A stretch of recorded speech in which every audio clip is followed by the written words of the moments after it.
War is an ugly thing, but not the ugliest of things.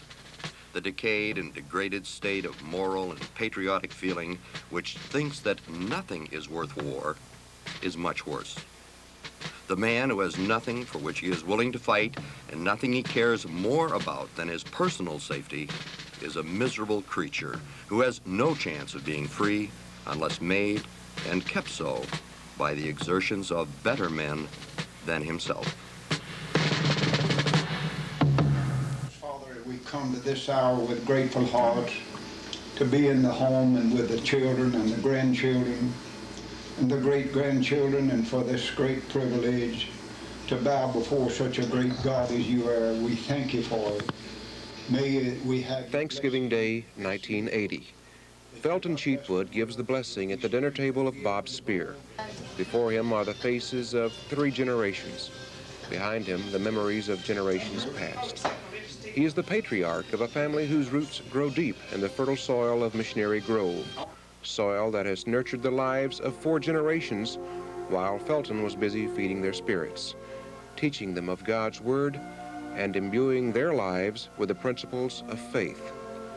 A faith that would serve some as an armor during war and others as a fountain of strength in the dark years to follow. How did you come about giving all the children their names, starting with Cranston? I believe you'll have to ask her how come we give it Cranston. Yeah, I just named him Cranston. You don't remember who it was after? Nope. Okay. Just heard that name. How about the rest of the kids? Practically the same, except I'd add an extra name of some of the kinfolks to the last, you know, probably. Like who? Like, well, say Quentin, I put him Edgar Quentin, you know, and Cranston, Helton, Cranston, Felton, on that one. Mother says that she gave Rudy his first name and all the others came from everyone else. Yeah, she got had up north somewhere, the little boy. She thought about it. They named him. What about Wavis? That's not a, how did that name come about? Well, there was a quartet that sang the song with the ocean waves. And I got Wavis from the waves. That's where that come in at. And Wayne? Well, there was a boy, I was acquainted with a lady by the name of Vera Bell, and she had a brother named Wayne. I never did see him, but that's who I named him after, and of course his mother was Brock, and I just named him Wayne Brock. Okay. All right. And Mildred? Well, I read a story in a book about Mildred. So I named her after, her last name was after Grandma Smith. I thought so much of her. Matilda, was that a name common in? We live by Matilda Smith. Oh, okay. That's where that come in at. And Shirley?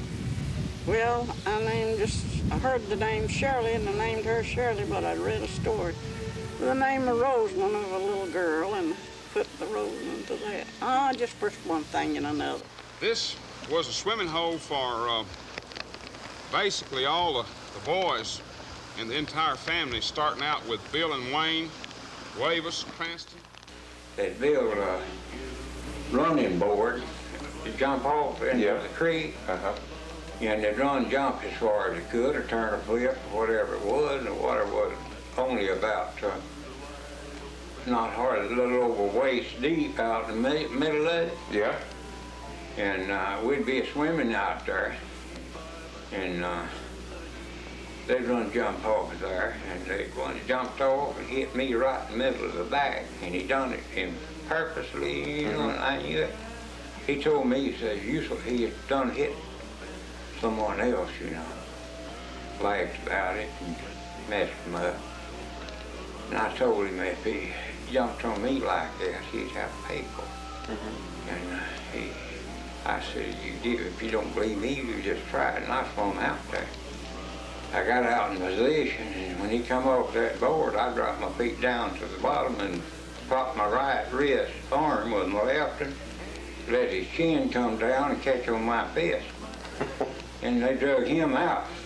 So Wayne come over to where I was, and Ash told me, he said, you better get out from around here now that Rufus, going younger he was, another one of the boys, they went in and they told their older brothers, you know, about it. And I told him no, I didn't have to worry about it. So I wasn't scared of it. Anyway, Wayne said, let's go on up to where the girls' swimming hole is. So we just walked on up through the woods, the creek bank, you know, to the girls' wash hole, and I walked up there. I seen her in there. And I don't know, Maureen Lovell and a bunch of girls and women in Miss Park and a bunch of them and swimming down there.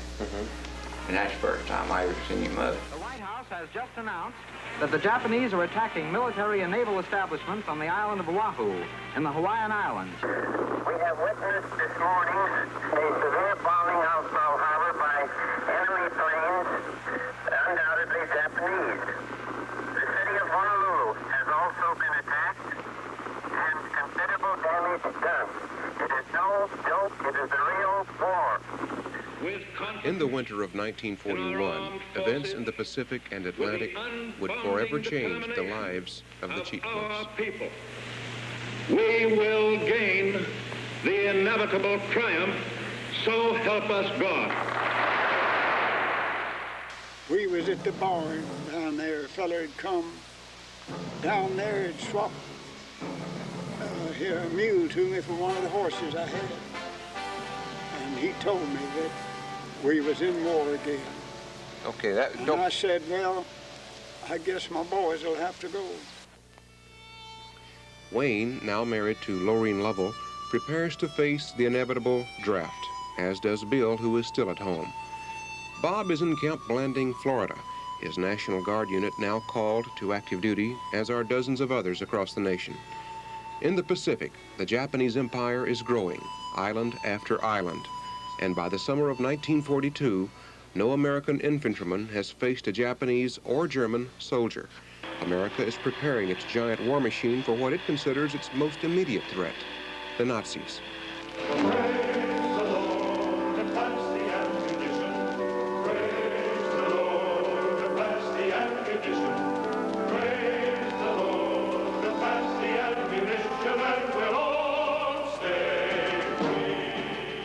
By August, America's military command in the Pacific is anxious to make a stand against the Japanese. Marines assault an island that, during the early stages of World War II, would become a household word. The island of Guadalcanal in the Solomons, the southernmost limit of the Japanese conquests. News of the invasion stirs a spirit of adventure within Wayne, a feeling that he'll become drawn up in the vortex of war. Little does Wayne know that while the Guadalcanal campaign was a lengthy one for the Marines, he'll spend almost as much time training on it, preparing for more bloody operations. 16-year-old Billy has no illusions of grandeur or heroism. Compassionate and easygoing, Bill, like Wayne, is deeply religious, a young man who finds pleasure in attending services at Missionary Grove Baptist Church. Yeah, there was something about him that just, you know, you were drawn to him with, you know, personality and looks. I thought he was, you know, very, very handsome. In November 1942, 15-year-old Jean and 17-year-old Billy are married. Meanwhile, Mildred leaves to visit Bob, who is training in Oklahoma. The wheels of war are turning faster and separating family members. Nazi Panzer forces, photographed by an Army Signal Corps cameraman who filmed enemy cannon bombarding the American position. The way of battle in Tunisia. By summer of 1943, Allied forces have invaded Africa, and a Japanese warlord, Yamamoto, has been shot down in the Pacific by American planes. No longer can 22-year-old Wayne wait for the draft. He takes the first step, but finds the door that was open to millions of other young men is now closed to him. And then all the blood smear and all, and he come in, they told him, they turned him down. on account of his blood, something out of his blood or something.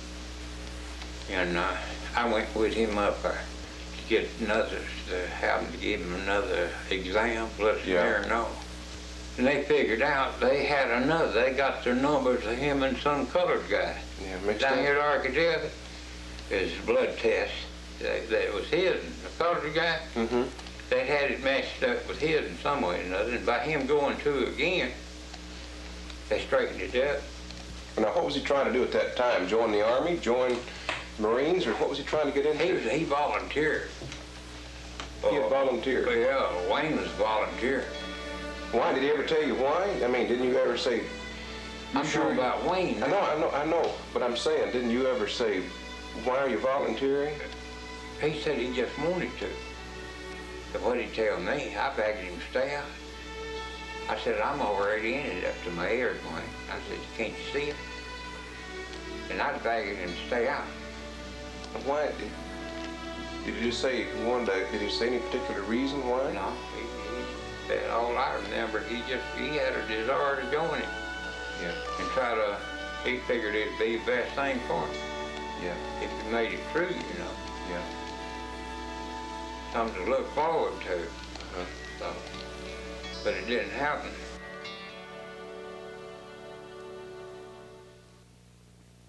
July 14th, Wayne finally joins the Marines in Birmingham. He lists his annual income as $400. His records show that he has a 9th grade education and that he was a self-employed farmer. He weighs in at 150 pounds and 5 feet 7 1/4 inches tall. Measurements that some, including Bob Spear, will later dispute, saying that he was much taller. Most everyone remembers, though, the webbing of the 2nd and 3rd toes of both feet, an abnormality that the doctor, to Wayne's relief, declares as non-debilitating. After a few days at home, Wayne leaves for Marine Corps Recruit Depot, San Diego, California. During the first month of his 8 weeks of basic training, Wayne undergoes the rigorous training as a basic rifleman. Meanwhile, Bill has a new daughter, Linda. In September, Wayne completes basic training and visits home for the last time. Ironically, Bob is home too, seeing his newborn son, Gerald. I got here, he was 3 days old. Well, Cranston and I was together and was uptown, and Cranston and Wayne and I, and we went into the drugstore there where they used to have the old bus station. Yeah. In Coleman. And somebody hollered at me out of the bus, and I walked over, and it was one of the lieutenants. And Paul Thompson. And Paul told me the outfit was, told me what day, within a day or two, was unloading up, going overseas. Wayne stays a few days longer and then departs for California, leaving behind a pregnant wife and a brother who expects any day to get the news that he too will be saying goodbye. It came through the mail over here to the house. Do you remember him telling you, or did you find out by looking at the mail? No, he came in and told me that he'd been drafted. By the end of November, Bill has completed half of basic training in Fort Eustis, Virginia. The experience is traumatizing for Bill, who until now has never been this far away from home.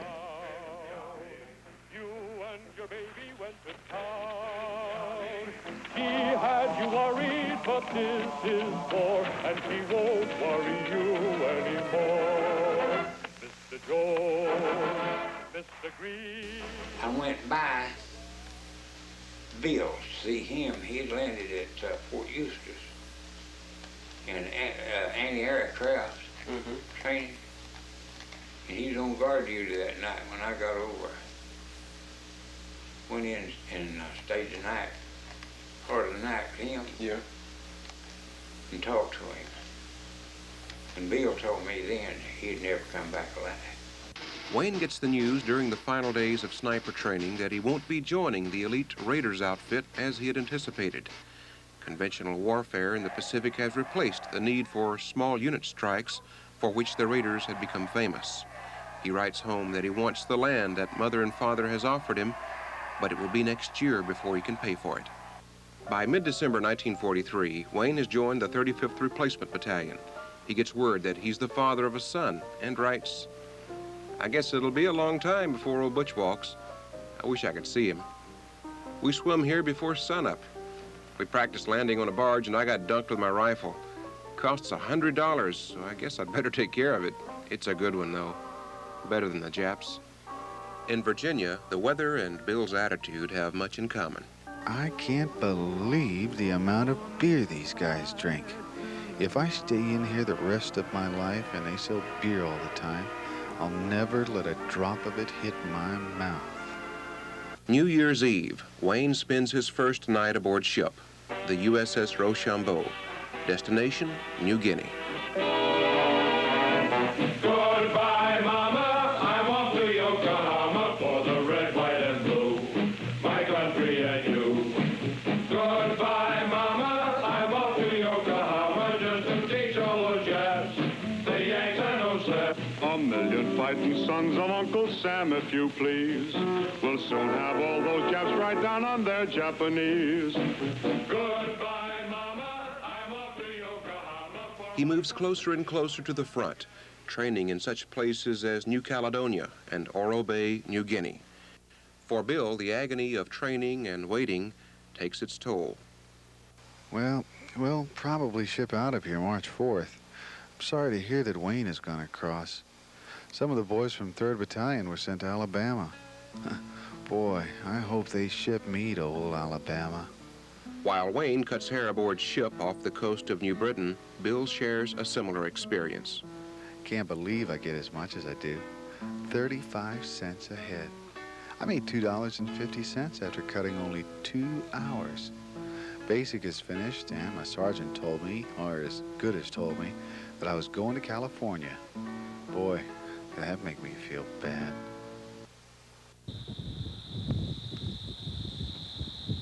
Near this farm in central Indiana, a deserted railroad track stretches silently westward through the small town of Greensburg and beyond.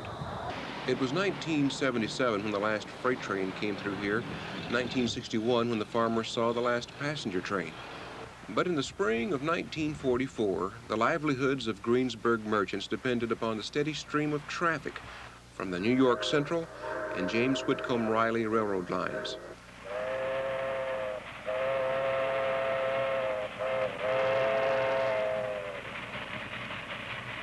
Well, we've stopped in some little town, and I don't know the name of it and don't much care. The only place I want to see is Coleman, Alabama. I can't think of much to write, only I wish I was home. Oh, yeah, we're in Greensburg, Indiana now. Kiss Rudy for me. Love, your son, Billy. That very same day, half a world away, Wayne has his first taste of battle in the dense jungles of New Britain. A year later to the day, Bill would die at the hands of the Germans, not the Japanese, which he is now preparing to fight. As Bill settles in Camp Cook, California, Wayne spends his first week in battle under relatively good conditions. Good, that is, because the Japanese, by now, have almost been defeated on New Britain. The 5th Marines have begun a mop-up operation, and Wayne has met a new friend, Martin Clayton. A lasting impression of Wayne on myself, and also Captain Dusenberry, who was very close to Cheatwood, was that he was a good Christian boy. And now when I say that, and I want to reiterate this, he wasn't a goody-goody. Yeah. He was one of the best soldiers I ever knew. But he was good, and he was, you could tell his background was from a good Christian home, and that always impressed us. Now, we always had a lot of fun, as I told you before. We used to get together and sing hillbilly songs, and that's how Captain Dusenberry got so close to myself and Wayne, and some of the other boys too. But he especially liked Cheatwood. By the 1st of April, Bill is told that he'll get a furlough, and soon. Meanwhile, Bob writes that he's optimistic about the war news. He says it's looking good, so let's all brace up and take it with a smile. But smiles by mid-April were few in the Cheatwood family.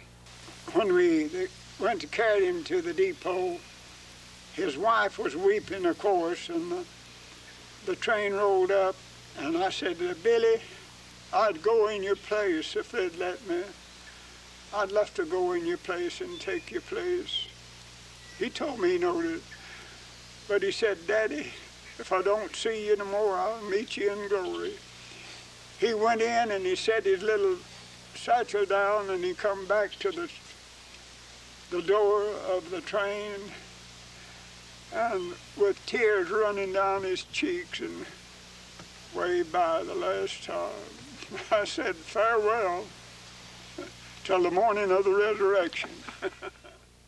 In his first letter home after returning from leave, Bill writes, if I had my time to go over, they would have to come after me. Seems like a dream. Doesn't seem like I've really been home. Sometimes I think I'll start running and not stop till I get home. If all of them hated it as much as I do, there wouldn't be no war. It's the end of April, and New Britain is in the hands of Americans. The campaign barely made headlines in America, but Wayne knew, as did all the other Marines, the high cost of taking it. 310 Marines killed and 1,083 others wounded. It's the first time that Wayne is a witness to the tragedy of war, the horror and smell of death. It's an experience each new Marine will face and learn to cope with in the years to come. An experience none care to write home about, even if the Navy censors allowed it. Unknown to Bill and millions of other soldiers are plans to start a new front. The Army suddenly announces that Bill's anti-aircraft unit has been reclassified. They're now infantrymen. Sunday, May 12th, he writes, Mama, I'm proud you're still with us this Mother's Day. I hope and pray us boys can be home with our dear mother and dad to stay before another Mother's Day passes. Mama, I just hope and pray you and Daddy will live to see happier days. Days when we all can be home together. Mama, do you remember when we was all at home? Us kids never had to worry about a thing. You would tell us that we was spending the happiest days of our life. Mama, you was telling the truth. P.S. I'm getting old. Soon I'll be 19. But I'll be seeing you.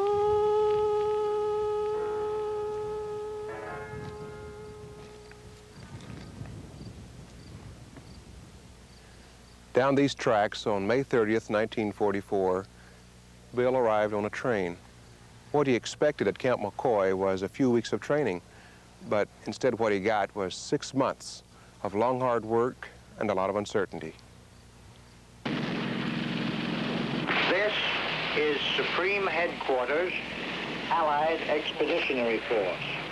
Under the command of General Eisenhower, Allied Naval Forces began landing Allied armies this morning. Over 130,000 American and British troops land at Normandy, France. In Wisconsin, Bill is assigned to Company L, 417th Infantry. He has 7 weeks to complete 17 weeks of infantry training. With casualties skyrocketing in France, fresh troops will be needed soon. That's a beautiful camp. It was when I was there. It was the nicest camp. I believe it was the nicest camp I was in. We had all kinds of night patrols, and we done a lot of night work up there when we were there. Getting prepared for the overseas. June 11th, Bill's 19th birthday. After a week of night and day marching and training, he writes that he's decided to join the paratroopers. He says he'd rather be shot than walk to death. Besides, paratroopers get $120 extra a month, and conditions are so bad, he'd rather face the guardhouse than all the hassles. He asks his mother what she thinks. At home, Felton has joined the church at Pine Hill. Aurella reads Bill's letter and answers him, advising him to try and get into the medical corps, a move that Bill will tell her is impossible. It's the paratroopers or the infantry. Reading between the lines, Bill decides to wait. By the middle of July, an army of 1 million men is in Europe fighting German soldiers. In the Pacific, Marine Captain Julius Dusenberry writes the proficiency and conduct marks for a man who is quickly becoming a close friend. Wayne is rated 4.5 across the board in everything but military bearing, which he receives a 4.3. The marks are exceptional, So are the rifle scores for Bill, who scores expert. Time is running out. Bill knows it. Paratroopers are training in Fort Benning, Georgia. With mind made up, he writes, Mama, I may go into the paratroopers. Not as many of them gets hurt as in the infantry. I'll get to go to Georgia, too. After 4 weeks, you get a furlough. You have 4 weeks of basic. The last week, you fly across the Georgia line and jump on good old Alabama soil. July 17th, Bill opens a letter from Bob. It's the first one he's received in quite a while, and it's not what he reads that bothers him, it's how the letter is signed, Robert L. The signature is a predetermined message between the two that Bob has entered combat. Planted at over base. You get any, South you get any? And we had quite a few patrols there. We went out on patrols there, you know. Mm-hmm. And mostly, and just tried to stay alive until the war ended in Europe. The following week, Bill undergoes a special physical examination for the paratroopers and passes. His name is posted on the bulletin board, alongside another list of names that have been selected for overseas assignments. His is the last name on the overseas list. He's waited too long. Surprisingly, he's not disappointed. He says a burden has been lifted and writes, I guess we'll be shipping out in 2 or 3 more weeks. If I can't come home, how about you and Jean coming to see me? I'll meet you in Chicago. Say, Mama, something happened, and I know it because you always praying. I'll tell you when I see you.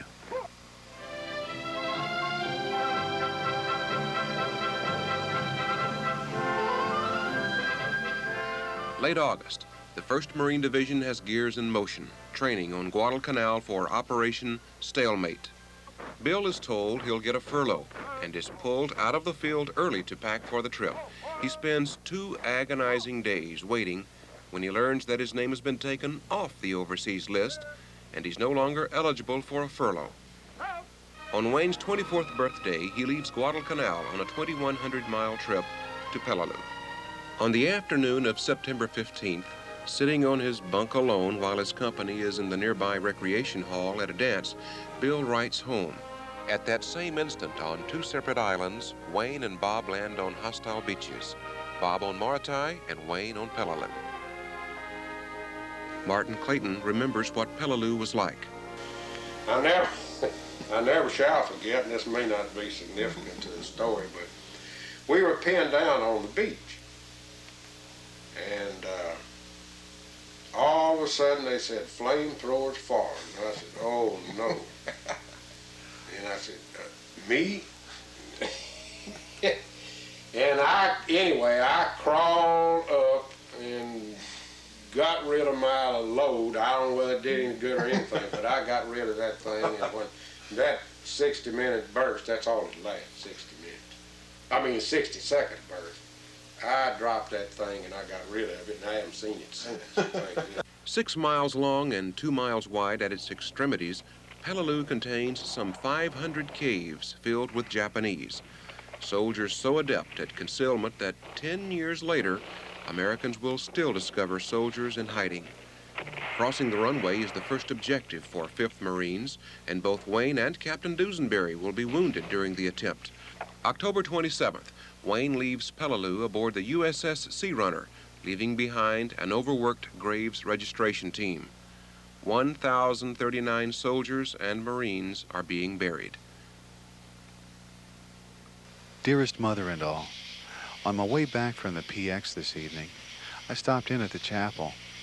I was standing there reading a little booklet, and the chaplain walked up and started talking to me. He wanted to know where I lived and if I was married and had any kids. He wanted to know if I was a Christian. He was real nice to me. After I got ready to go, he said, "Wait, Bill," and asked me into his room where we had a word of prayer. He was the first one that seemed to be doing the right thing to me. We just need more like him. They put us on a train, and we went across to up into Canada and across that way and down through New York to get to Camp Miles Standish. Down in Boston? That's where we, yeah, Boston. They had a big Thanksgiving dinner for us there at Camp Miles Standish. And then we had the afternoon off, and then at night, they loaded us on the boat about, sometime in mid-afternoon. And then that night they had another big Thanksgiving supper for us on the boat. We was about 10 days leaving Boston, we got to England.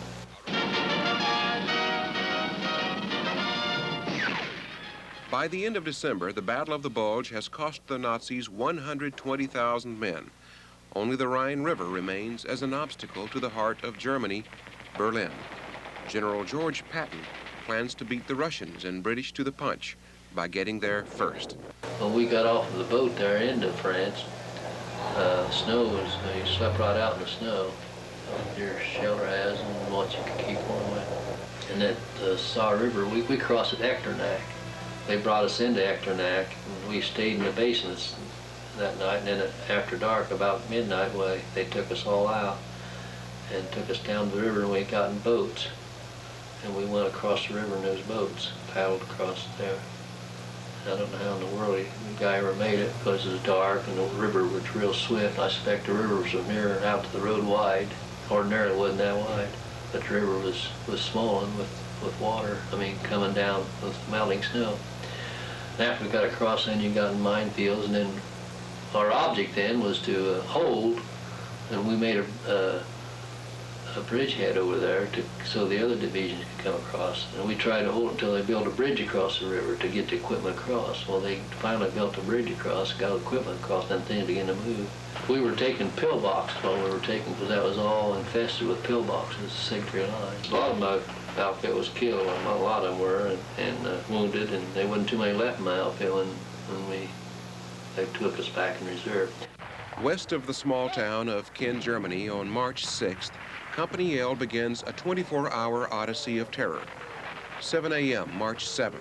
Machine guns and artillery have kept the company pinned down all night.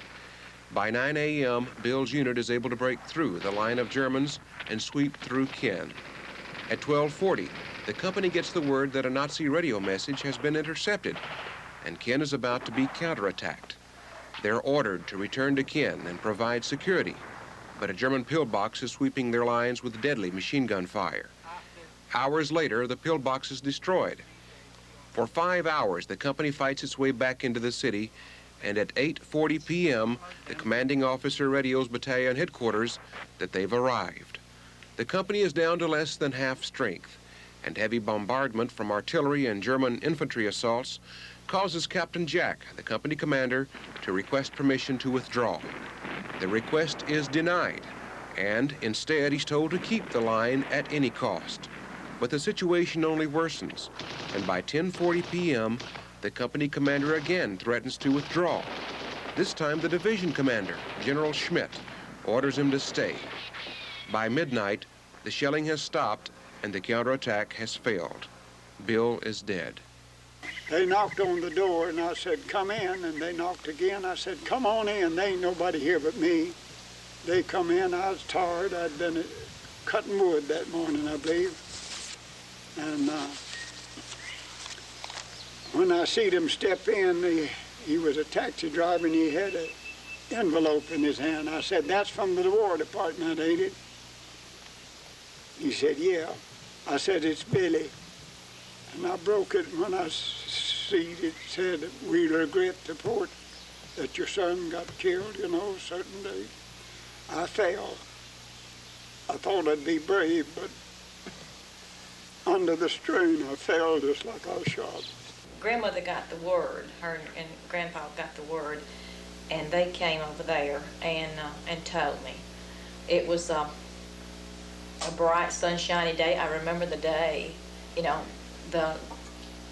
when they came, and I remember, and then I thought how dark it was, With the Imperial Navy shattered, the Saipan shield pierced, the Philippines conquered, only the islands of Iwo Jima and finally Okinawa were left to bar the Allied advance on Japan proper. By April 1945, Iwo Jima had been taken.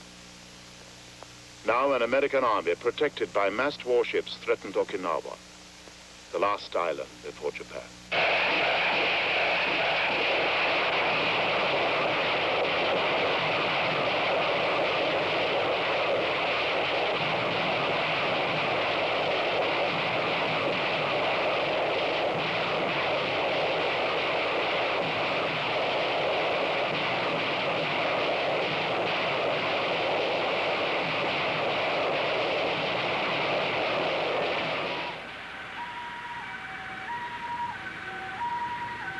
1,300 American ships stretching 8 miles faced this beach on the morning of April 1st, 1945.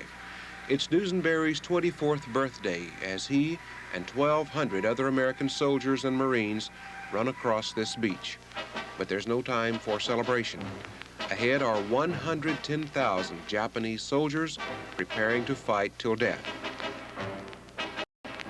In only 2 days, 5th Marines crossed the flatland and reached the east coast, separating Japanese forces in the north and south.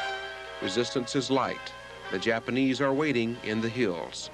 At one point, war correspondent Ernie Pyle visits with Wayne's company, and newspapers in America print the story.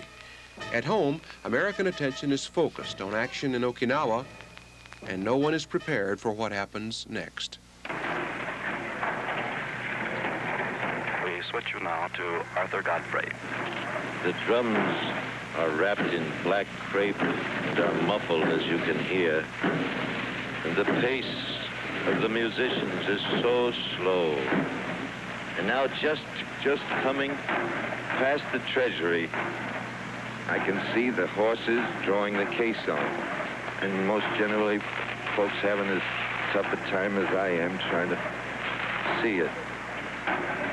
Behind us is the car bearing the men on whose shoulders now falls these terrific burdens and responsibilities.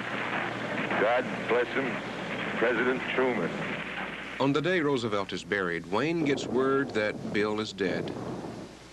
Dear Mama, I don't know how to start. With God's help, I can let you know I'm sick at heart and all over. Never have I been more hurt than when I heard about Bill. But God's been good to me. He's kept me in my right mind so far. He's been wonderful to me. I can't understand why he never took me instead of Bill. I ask God to forgive his enemy as he forgives us. I ask God to forgive them, for they know not what they do. Write me all the news you know about Bill. Write to his commanding officer and ask him to send you one of Bill's buddies' address and ask him all about it. Greater love has no man than to lay down his life for his friend. By the end of April, General Buckner replaces the Army's 27th Division with the Marines' 1st and 6th Divisions. It's a decision that places Wayne's 5th Marines in a valley called Wanna Draw. Veterans like Martin Clayton will later call it Death Valley, and for good reason. On the Japanese Emperor's birthday, General Ushijima, in a suicidal celebration, sends his Japanese soldiers to their death in and around the valley. The banzai charges had been discontinued on previous island battles when the Japanese were cut down by superior artillery, mortar, and machine gun fire. But on May 5th, 5,000 Japanese lay dead at the hands of the 1st Marine Division. This suicidal mentality is also discovered in a bunker in Berlin, where Hitler and his bride, Eva Braun, swallow cyanide pills.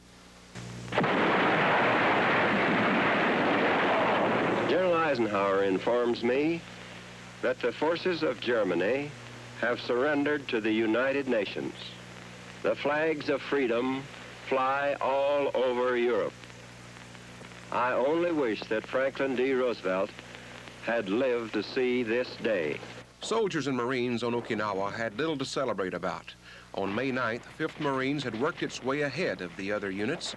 Wayne's battalion found itself cut off from the main line due to heavy Japanese machine gun and mortar fire. 2 Japanese counterattacks are launched, and Marines are forced to fight hand-to-hand with knives and bayonets. The Marines hold the lines, but not without casualties. Life-saving tanks are useless in the deep mud caused by heavy rains. Casualties mount, and by mid-morning, the Marine commander realizes that he can't depend on armored vehicles of any sort for rescue. The battalion has to fight its way back to the main line while carrying its wounded. At one point, Wayne sees 7 Marines who are pinned down, wounded ahead of his lines. Heavy casualties within the platoon forces Wayne into a leadership role. He immediately orders a rescue operation. By engaging the Japanese in a heavy exchange of fire, Wayne draws the attention of the enemy soldiers away from his men, who rescue the 7 Marines. It's a heroic act that earns Wayne the Bronze Star and promotion to sergeant. Heavy rains create havoc with resupply vehicles which struggle to keep the Marines supplied.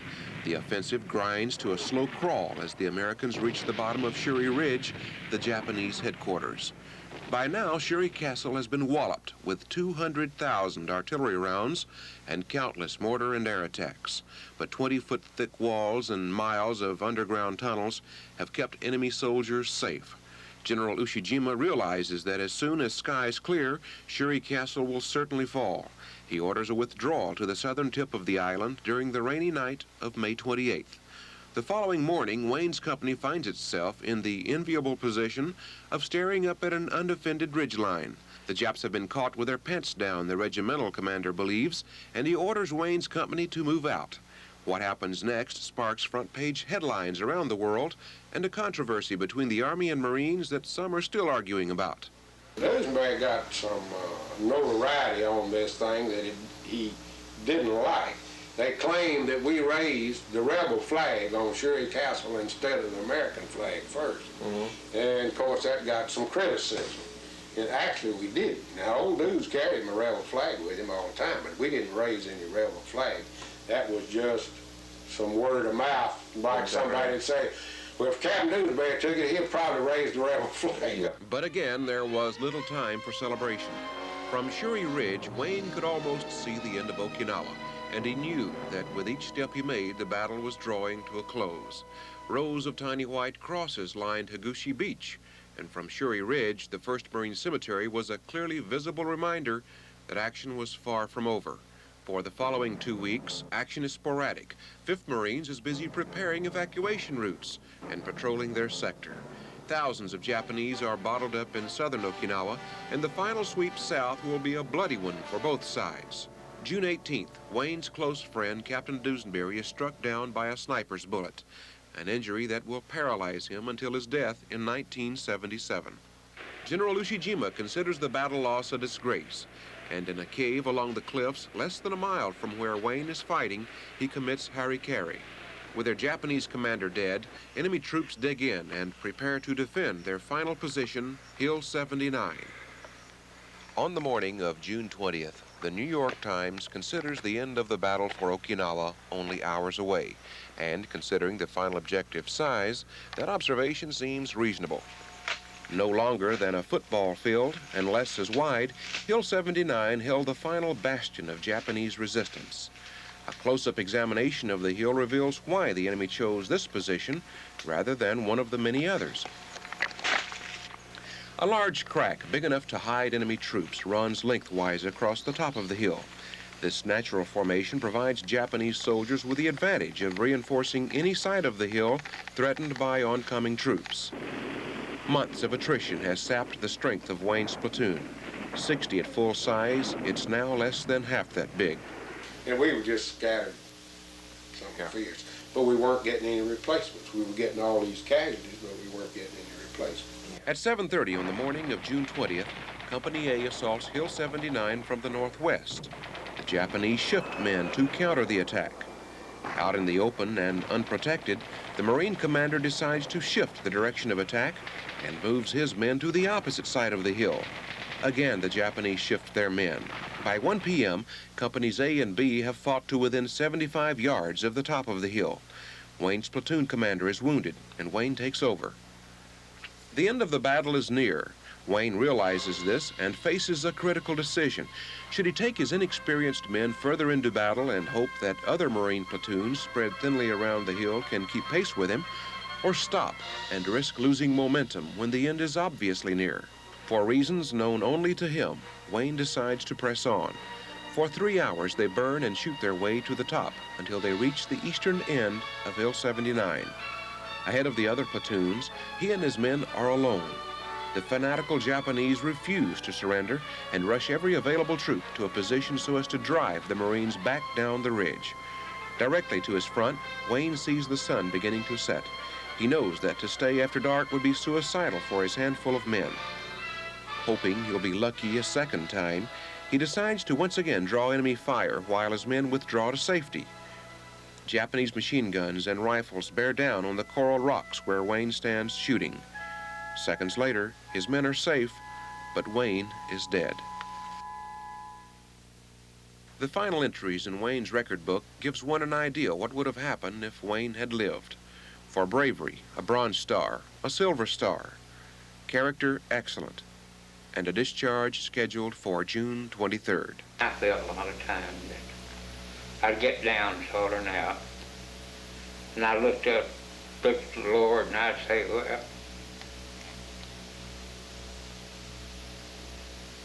I can't stop here. I'm going back. Anyway, so I just got to believe it. I even had dreams where I went through and I made it. And I went on and went through action. Those dreams come true.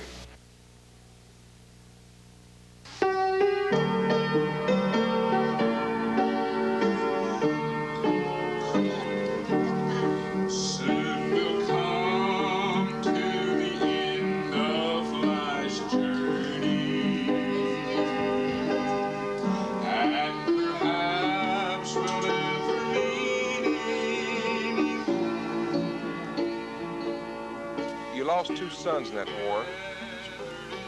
How did you overcome that loss?